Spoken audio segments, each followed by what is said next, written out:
Namaste, all viewers. My name is Anurag Kadian, and some of you might have watched a couple of other videos I made on my channel. Today, we are here to discuss about the Ror Maratha controversy. Uh, as some of you might know, some time ago at the Tokyo Olympics, Neeraj Chopra won a gold medal for India in the javelin throw event. Ever since then, there have been various speculations about his origins, and one of the important theories includes him being a descendant of the Maratha soldiers who fought at the Third Battle of Panipat. Um, so recently, I had a request on Twitter, um, in the same context, to make a video on this, so that the people who are not able to follow an entire Twitter thread uh, can actually watch a video, which is probably an easier to digest format for information, and then they can understand the various facets of this issue related to Neeraj Chopra's ancestry. So we'll start with identifying the people Neeraj Chopra really comes from. So he comes from the state of Haryana. As some of you might know, his village lies in the Panipat district, and the name of his village is Khandra. Uh, Now, Khandra is part of various other villages that belong to a particular group of people in that area of Panipat, and this group of people is called Ror, R-O-R, and they usually landholders in that particular belt of Panipat. They're probably from the British times. Like we are now referring to some of the British literature available on land holdings in the area, and as per British records, they held considerable tracts. Like this group of people, who inhabit Khandra and other several other villages in the Panipat Bangar area. So this entire belt is known as Panipat Bangar, and as per British records, the Rors, like the people who also occupy Khandra, the village Neeraj Chopra comes from, as a major landholding group, held considerable tracts of land. Like these are British words from their settlement records. The Rors held considerable tracts of land in this entire Panipat Bangar belt, and yeah, so that's basically the background of Neeraj Chopra. If we really drill down to the local level, and what's the let's say consensus view on his ancestry in the area he comes from. Now, let's progress further to the entire Ror Maratha controversy.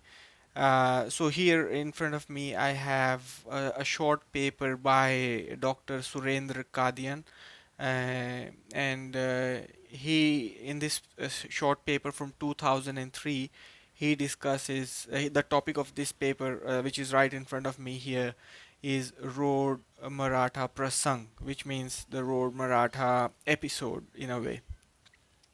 So, as you can see from the date 2003, this is not a very old or ancient myth, if you might say. So, some people may think that probably this Ror Maratha, association is old, but in reality, if you look at British era literature on the Ror community or the Ror people, um, there's no mention of any connection between the roads of Haryana and Western Uttar Pradesh. Like in those times, British recorded road populations in both Haryana as well as not just actually Western Uttar Pradesh, they even reported some presence as far east as Banaras. Like this is all as per British records, and in the entire literature there, we don't really find anything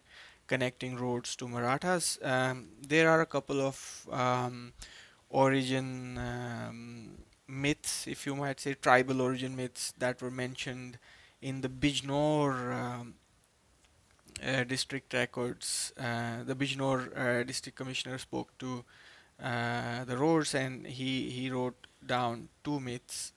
One was related to um, what is known as the solar lineage in India, like the Ikshvaku kul from which comes the great Sri Ram. So, as per this myth, when Sita Mata was the wife of Sri Ram was in exile, and she was living in Valmiki ashram. Valmiki was a saint in those times. So, as per some stories or folklore, she was living in that ashram in the forest after she was exiled from Ayodhya by Sri Ram. Those who want to know details of why she was exiled, how this happened, can just refer to Ramayan, which is a big story, some of which is of course historical. In India, it's read by a lot of Indians, and probably known by a majority of the Indian population. So, yeah, if there are any viewers who are not aware of Sri Ram and Sita, then you can just refer to the Ramayana, which is a part of Indian history and mythology, so to speak.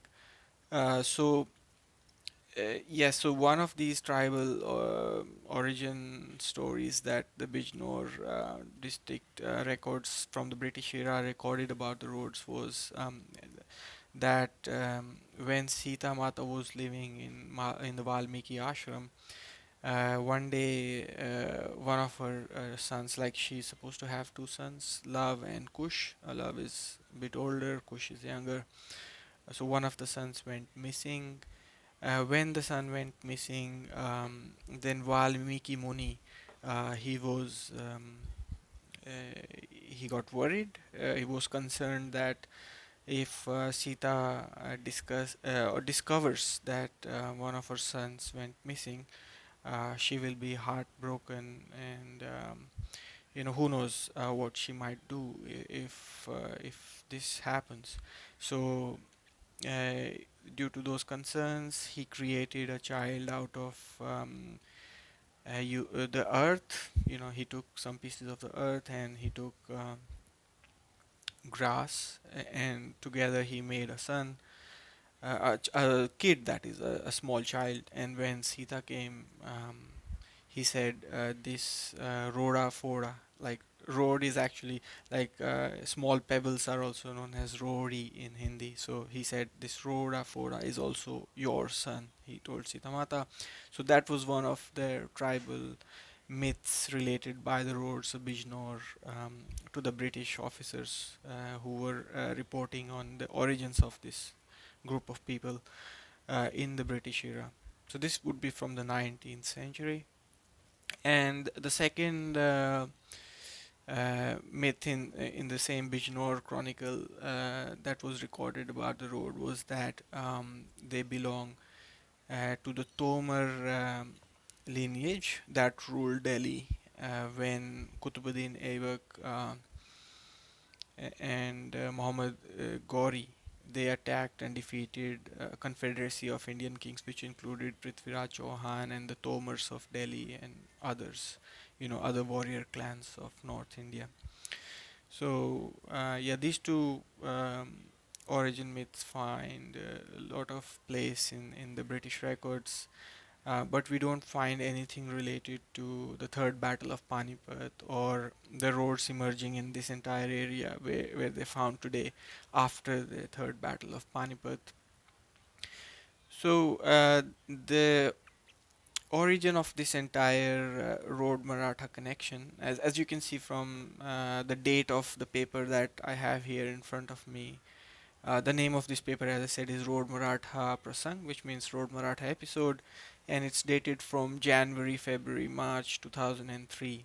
So I think this is perfect. I don't recall in my own childhood, in say the 90s, having heard of anything like a connection between roads and Marathas. So this is definitely something post the year 2000. So this is a 21st century development, so to speak. And so now I'll refer to some parts of this paper. Here, Dr. Surendra Kadian, so for instance, in one place he says that Panipat's third battle happened in 1761, and in 1761, when the Marathas lost here, then he then gives a complete. He tries to give a complete breakdown of what happened uh, with the Maratha army that fought in that battle. So just here he says that out of the 70,000 Maratha force that fought in third battle of Panipat, around 30,000 they martyred, or they lay down their lives for you know the nation in the battle itself. So that leaves 40,000. Out of the 40,000 remaining, around 4,000 were killed in Sonipat, like the invading force of Ahmad Shah Abdali. It gave chase, and they killed around 4,000 at Sonipat and another 5,000 at Bahadurgarh. So that leaves us with around 31,000 remaining Maratha force, out of which 15 to 20,000 surrendered in the Panipat city itself. Um, so what we are left with here is around 15 to 16,000 at max. It could be as low as 10, 11,000 remaining people, and even out of them, then we have further records from Bharatpur, which say that around 20,000 Maratha warriors, or even their wives and kids, actually got asylum from the Jat king Surajmal at Bharatpur. So we already in a way accounted for everybody. If you see here, we were left with hardly around 11 to 16,000, and with this report of around 20,000 taking asylum, we're not really left with any further, uh, you know, uh, people who fought at the third battle of Panipat from the Maratha side. So, in a way, this author, Dr. Surendra Kadian, here argues that where do you make the case that some of them actually stayed near Panipat and then turned up as roads. So a very strong point. Then going further, let's discuss some of the other issues, or some of the other um, you know theories given by the Maratha camp, or not the Maratha camp, actually the Ror Maratha camp, because this is not a theory touted by people from Maharashtra. It's mostly a theory that has its origins from within the road of Haryana itself, and that too, not a lot of people. The main founder of this Ror Maratha theory was a politician. He's from a political family. His father was a bit more successful in politics than the person who actually came up with this theory, and even his father, like he was a very famous politician in Haryana from the road community. Like he may not be famous, say, at all Haryana level, but he was definitely famous in the community. He was a member of the Legislative Assembly multiple times. He even held possibly a ministerial berth in some of the governments of Haryana. So his the son of this politician who was a bit successful is not as successful at politics, but yes, he gave this Ror Maratha theory. And now let's look at some of the other arguments that he gives to say that there is a connection here between the current road population and the Maratha soldiers who came to fight in Panipat in 1761. So then, looking at this, he says that many gotras among the road are exactly same as Maratha gotras, and he goes on to say that they have undergone some slight change here in Haryana, and that's what he claims for multiple gotras. So the first one, let's discuss some of these gotras so that we can actually see that some of these arguments are not really very strong. So first one, he says Chopre, like the Gotra of Neeraj Chopra. He says it's actually Chopre, the way it's among the Marathas, and it's become Chopra here among the road. Now, let's just discuss this one in a bit of detail.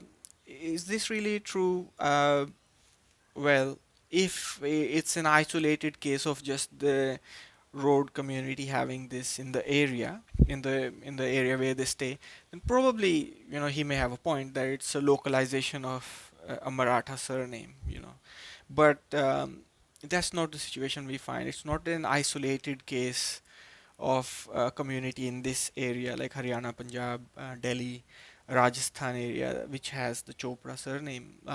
We have, of course, the famous, Bollywood Chopras, like all Prem Chopra and all of these people who from Punjab, like they have a Punjabi origin, and they are mostly from either Khatri or Aurora, denominations or populations from the Punjab side. So we have those. Then we also have Chopras among Jats. So Jat is another community which lives in Haryana and nearby areas. Um, so even Jats have some Chopras, and probably Gurjars as well. Gurjar is another community in the area. So we see that this Chopra, Gotra among the road is not really a very isolated case. It's not like only the roads in the entire area have this and nobody else has it. And it's not like you go across an entire area and then the only other instance you find of this Gotra is Maharashtra. It's not true. There are a lot of instances of the same Gotra in neighboring areas. So now, is could there be a possibility that the Chopre Marathas and the Chopra roads, or not just roads, like even let's say all the Chopras of North India, like including the Punjabi ones and the Haryanvi ones, Jat Road, all of these Chopras. If we say that probably at some point they were the same people, uh, then is there some relationship between these northern Chopras and the Chopre of Maharashtra? It's possible. Now, how is that possible? Then we need to look at slightly older history. We know that Rudradham was one of the Western Chatrapatis, Western Kshatrap. Everybody knows Rudradham, and he is known to have left some inscriptions in Nasik.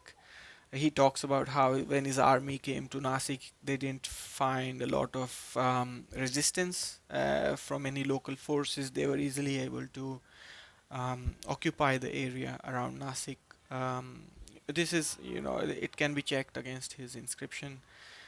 So these are some of very well established historical facts. So yes, so probably that is one place where we can see that a slightly northern force, which would probably be speaking the Prakrits of northern India, entered into Maharashtra, and they might have been an input there. So that's when some of the surnames could have come up in the Maharashtra area. For instance, Chopre. Then, if we look for other instances, then the entire Jain, faith moving into Maharashtra. For instance, as of today, there are a lot of Jains in South Maharashtra and northern Karnataka. Even for this group of people, like the founder of Jainism himself is supposed to be from um, the solar lineage of northern warriors of India.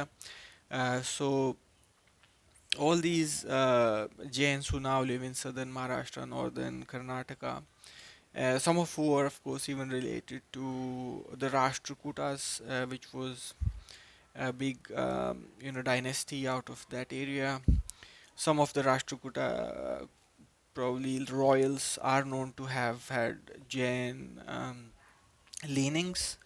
Um, of course, like this is not to say they did not have any Hindu leanings. Like in India, the royalty or even Kshatriyas, like the warrior, community of India was mostly of a secular nature. Like they would often, um, you know, have Hindu deities on their coinage as well as at times Buddhist and Jain deities. So they were of a very secular nature. You can see this even in Kushan coinage. A lot of them with say Shiva and other even Kartikeya, Hindu deities, and then it's also speculated that Kanishka also had Buddhist leaning. So it's very widespread phenomena across most warrior communities in India. Like same with Rashtrakuta, some of them may have had Jain leanings, some Buddhist leanings, and definitely many of the Rashtrakutas would originally be, um, Shaivites, like those who believe in Lord Shiva, and probably even Vishnu. So it was that sort of political milieu in that sort of religious makeup among the warrior clans or the Kshatriyas. But the reason we were talking about this is that nowadays there are a lot of there's a big Jain presence in South Maharashtra and northern Karnataka, and this also, if we look at it historically, has some northern origins. Many of them probably had their origins in the states of Gujarat or Rajasthan and probably even Haryana. So that's another old interaction we can look at, which could lead to the transmission of similar gotras um, into the Maharashtra area from the northern side.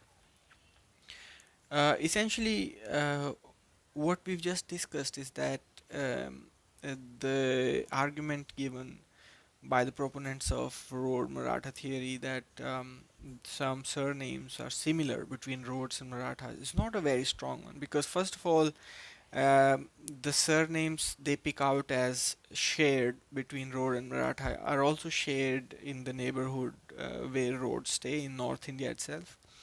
And secondly, we have reasons to believe, both through the Jain transmission and through Rudradham's campaigns.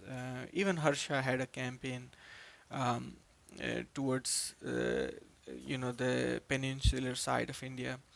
And although Pulakeshin claims in his inscriptions that he inflicted a defeat on Harsha, we have some contrary evidences from much further south, from say Tamil Nadu, where we have inscriptions showing that Harsha was able to reach the very southern extremes in India.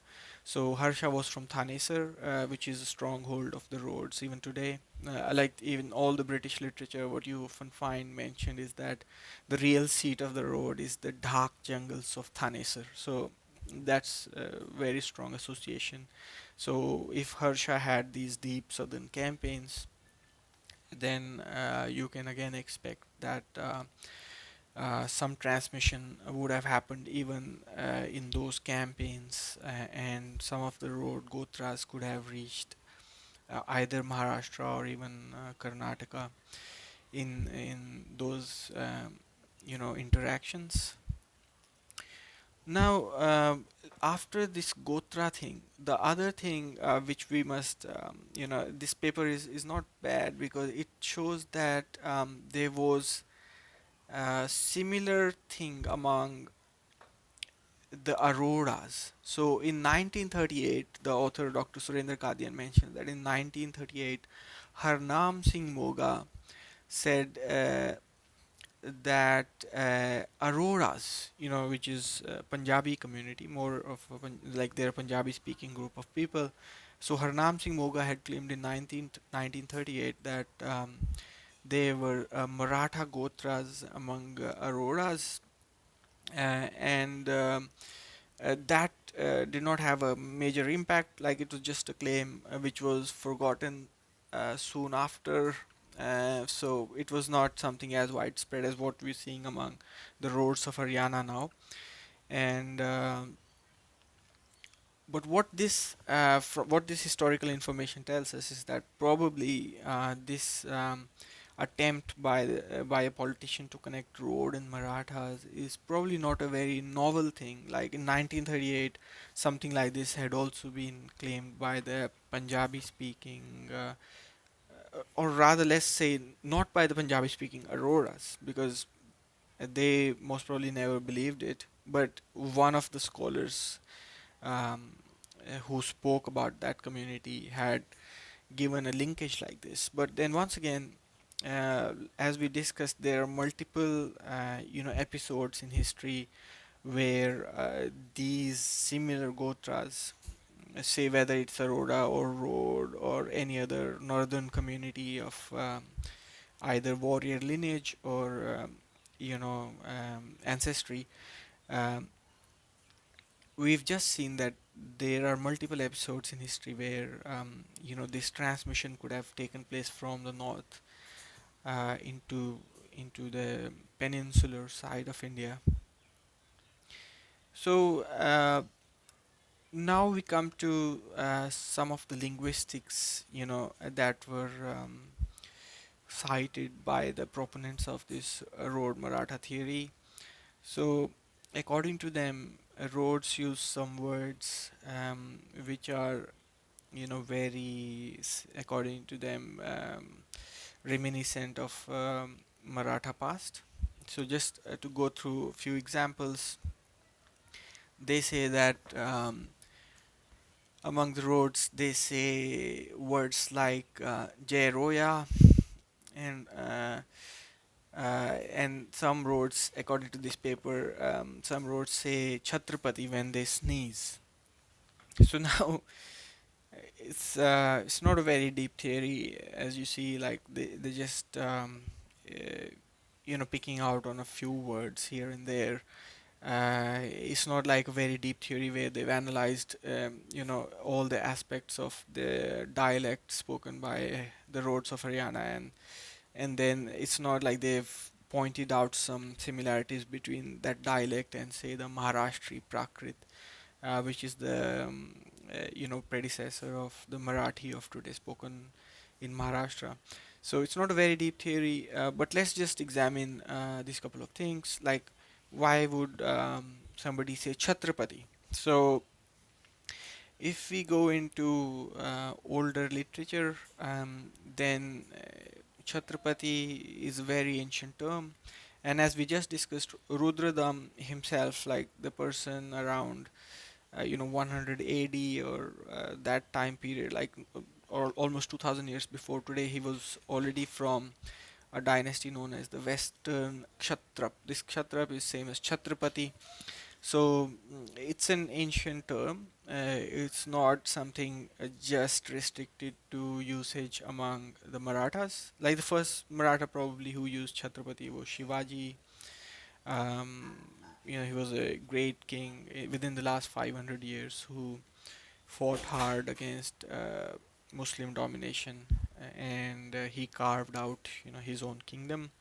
And based on his contributions, then we had very great results. Where Marathas, like the kingdom for which he laid a foundation, they were later able to expand their influence into areas way beyond current Maharashtra.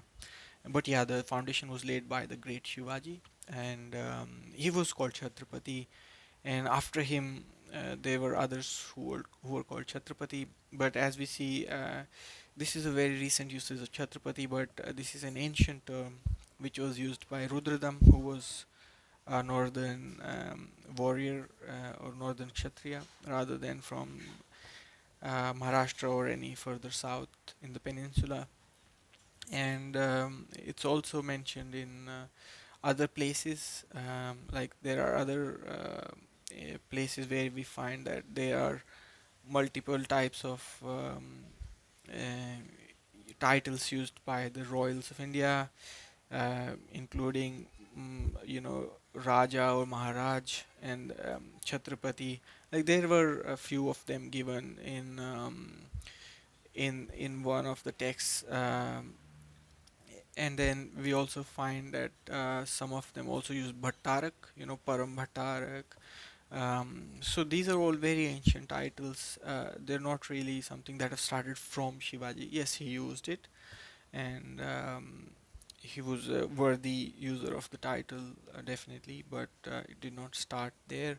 So Chhatrapati was used by Rudradham, who might actually have something to do with roads.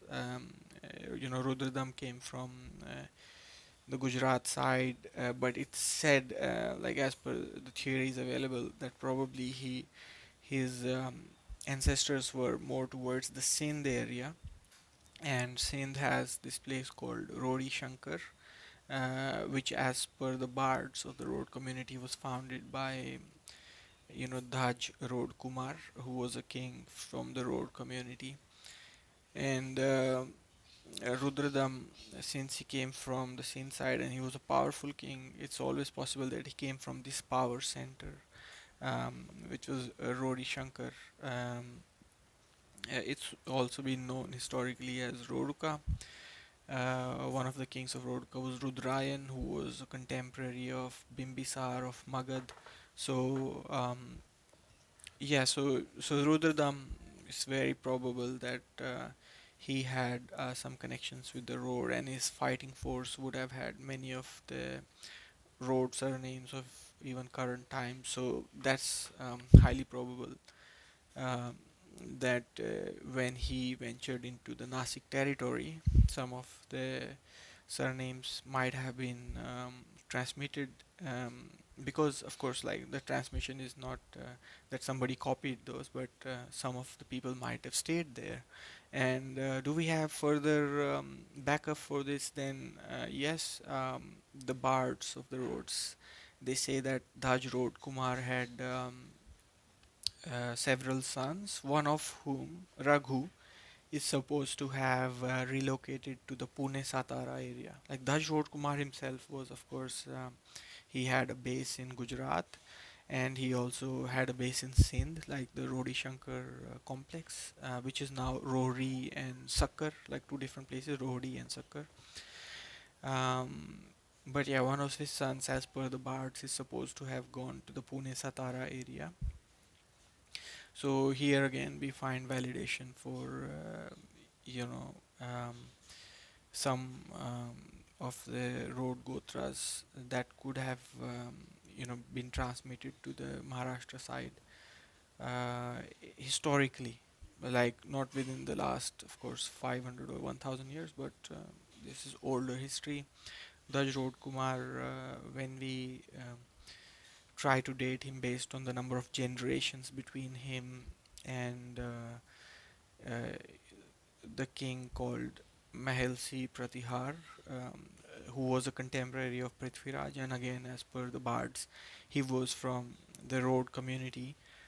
So when we take the number of generations and backdate Dhaj Road Kumar, it's very close to 700 or 800 BC. And interesting thing is, Dhaj Road Kumar finds validation through Mahavams, the the entire story about the Sri Lankan royals.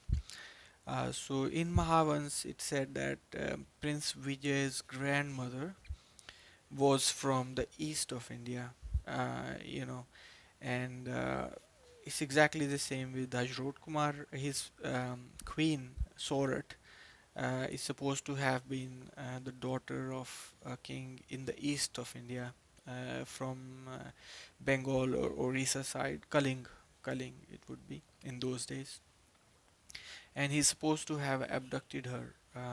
There's a long ballad the bards sing about this entire episode.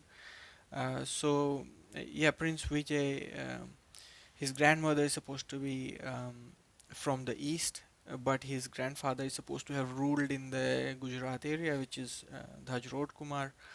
He was originally the ruler of Singapura.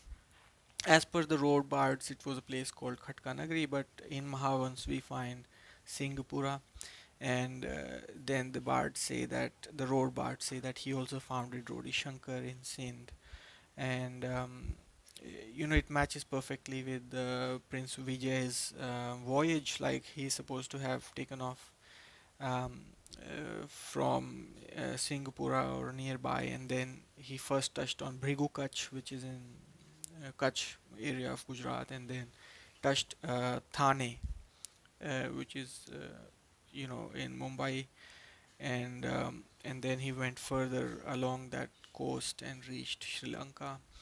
Later on, it said that he didn't have a son, and he sent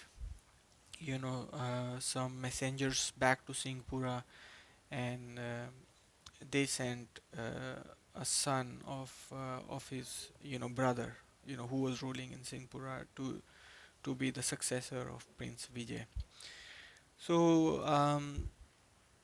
and we've also found some validation of this entire, Mahavan's connection, even in genetics, because when we look at the Sinhala genetics in Sri Lanka, they have very similar components to what the roads have.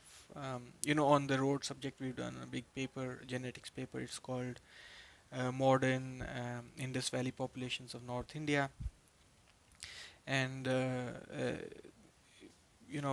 components found there among the road are also found in the Singhala, but of course to a smaller proportion, um, as they separated from the road almost 2,500 600 years ago. Um, so based on everything that we've discussed, this entire road Maratha theory or connection of you know say roads, present day roads, to the 18th century Maratha army that came to fight at Panipat, it doesn't appear very strong. Comes through in genetics as well. I mean, the components found in the road are definitely, they have a very northern shift compared to the components found in, say, the Maharashtra area or the Maharashtra populations. Um, and we certainly find uh, some genetic basis for road presence in the Sindh Gujarat area, based on what we see in the Singhala genetics as well. They are very similar components, and this entire like, to conclude, I would say that this entire episode of connecting the roads to Marathas is probably a result of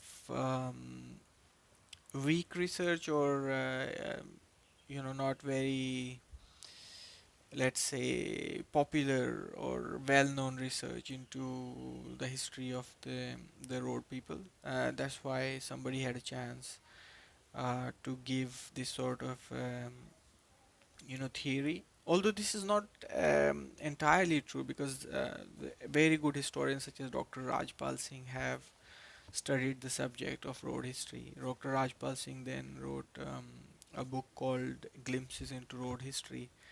Um, so it's not entirely true that there hasn't been work done, but probably the reason why there's still scope for people to come up with such baseless arguments is that nobody has done a more comprehensive um, treatment of the subject. For instance, just to give you an idea, um, uh, Mahmud Ghazni was stopped twice on his way to Kashmir Valley, and both the times he was stopped at a fort called Lahore Court. So this lower court is now this area is in the Poonch district, and the current name of the place is Loran, Loran, Loran. Um, we also noticed that Rohri historically had at points name um, given to it as Lower Court or Rohar Court. So this RL interchangeability, which happens in Indo-Iranian languages when you move away from a Sanskrit, background or Sanskrit-speaking area into more Iranian influence, or let's say non-Sanskrit, such as Dardik languages of Kashmir, then this LR shift often happens. It would also happen when you move into China, because even the Chinese, they struggle to say R, they would instead replace it with L. Um, so um, Lower Court stopped Mahmud Ghazni twice on his way to Kashmir Valley, and the lords of Lower Court also happened to rule Kashmir.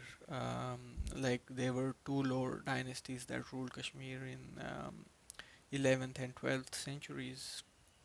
The last king was perhaps in 1176, if I remember correctly. So uh, and this marries up very well with genetics, where we find that roads are very close to ancient samples found from the Gandharan grave culture in Swat, which is very close to this entire lower court of Poonch and Kashmir area.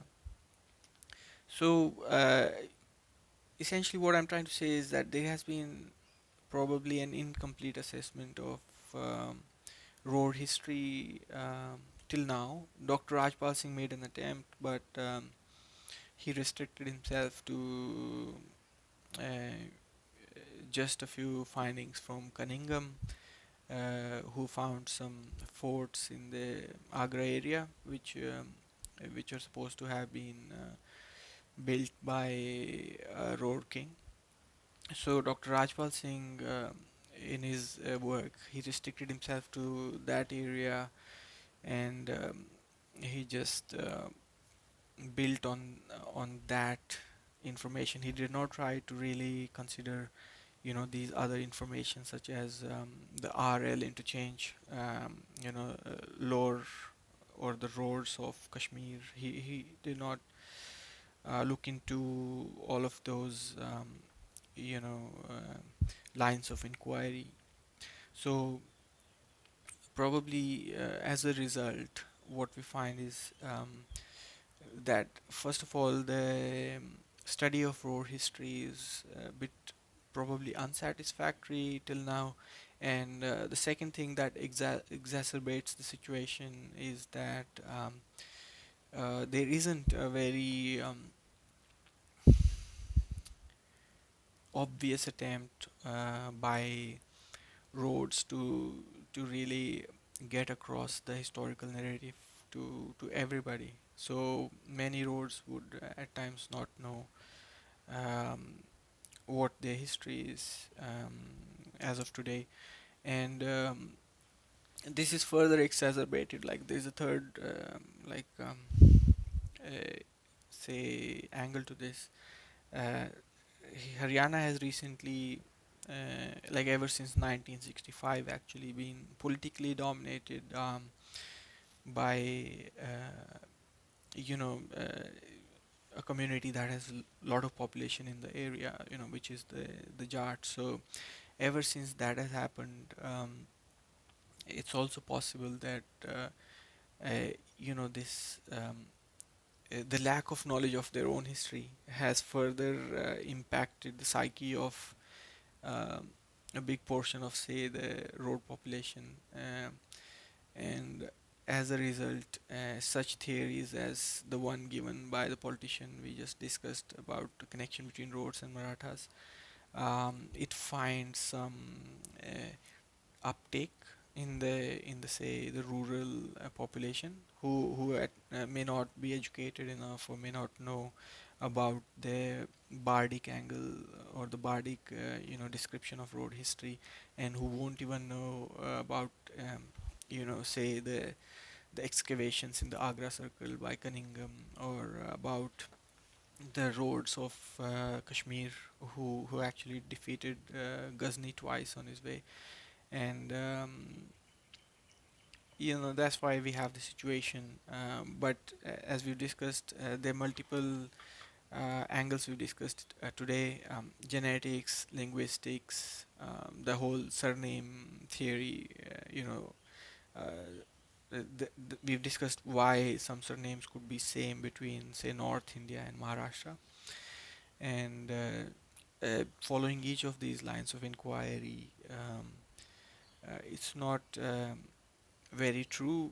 I mean, the reason we are able to reach this conclusion is because we also have scientific backup from genetics, which doesn't show any admixture in the road population within the last 300 years. So if some roads had been, say, descendants of the Maratha soldiers who came to fight in Third Battle of Panipat, then genetics would have given a signal of admixture within the last 300 years, but it's not so. The most recent admixture which we find in the road genome is around 1500 years old. Um, so, which could be when Harsha went from Thanesar to Kannauj. So, so there would have been a lot of intermarriages between, say, the people living in Thanesar, where roads still live, and Kannauj area. So that's the oldest admixture signal genetics itself picks up, which is pretty much science. So yeah, based on the different subjects and evidence coming out of different subjects, we find this a really weak theory, and that's it. I mean, I don't have a lot more to say on this subject for this video. If any of you have questions, you can, of course, leave them in the comments below, and if needed, we could make another video to discuss this issue further. I know that there have been some other requests as well from people who've watched a couple of my videos on my YouTube channel to cover other communities, which we will do in the future. But for today, yeah, we discussed this topic because it's been quite hot, let's say. Like this is a much discussed topic ever since Neeraj Chopra won his gold at Tokyo. So with that, namaste. Thank you for watching today, and please let me know if you have comments.